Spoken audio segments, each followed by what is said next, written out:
Olá pessoal, tudo bem? Bom, hoje eu vou tratar com vocês um tema um pouquinho complexo, né? Que é a questão do abuso sexual de crianças e adolescentes.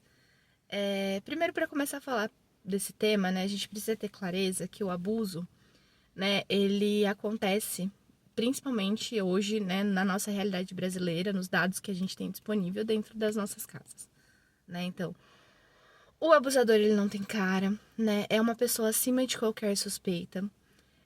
É uma pessoa que tem contato, que tem acesso tanto à criança quanto à adolescente de forma facilitada. Quando é criança, a criança demora um pouco para entender e para identificar que aquilo está sendo um abuso. Então, a gente, enquanto família, né, enquanto cuidador, o que a gente precisa estar atento, né? Primeiro, é orientar nossas crianças, é conversar com elas, né? Não conversar sobre sexo, mas conversar sobre o corpo, né? Explicar, né, quais são as partes do corpo. Eu, na minha atuação profissional, peguei muitas crianças que não sabiam nomear o próprio corpo. Então, se elas não conhecem o corpinho delas, se elas não sabem nomear, como que elas se protegem, como elas identificam que aquele toque, né, que aquela brincadeira, ela teve um cunho ali agressivo, né, que foi uma situação que não foi tão legal. Então, às vezes a criança demora a identificar, né, essas situações. Então, a gente, quanto responsável, a gente precisa ter essa clareza de que o nosso papel para proteger nossas crianças é esse.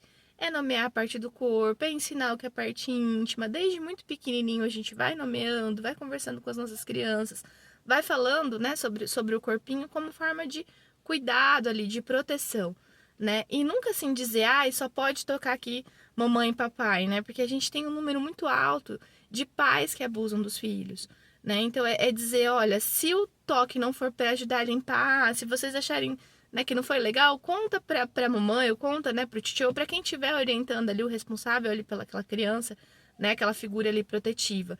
Então, e sempre falando sobre isso de uma forma simples, de uma forma natural, pensando nessa questão do cuidado, porque como eu disse para vocês, né, o abusador não tem cara, né? É uma pessoa geralmente acima de qualquer suspeita.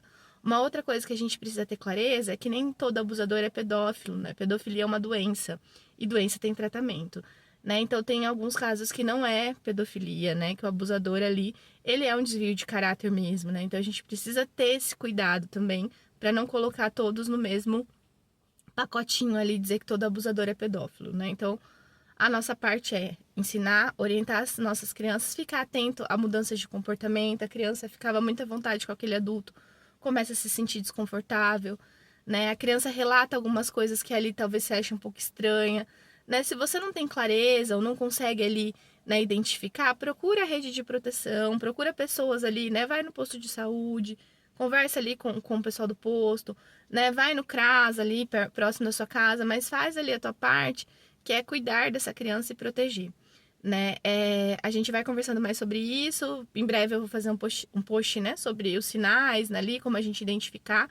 Lembrando que os sinais nem sempre é só relacionado ao abuso, tá? Às vezes ele vem em relação a outras violências também. Então, mudança de comportamento, alteração de sono, regressão, a criança fazer uma coisa, daqui a pouco ela começa a regredir um pouco mais. São sinais ali de que algo não tá muito legal, tá bom? Muito obrigada, até a próxima.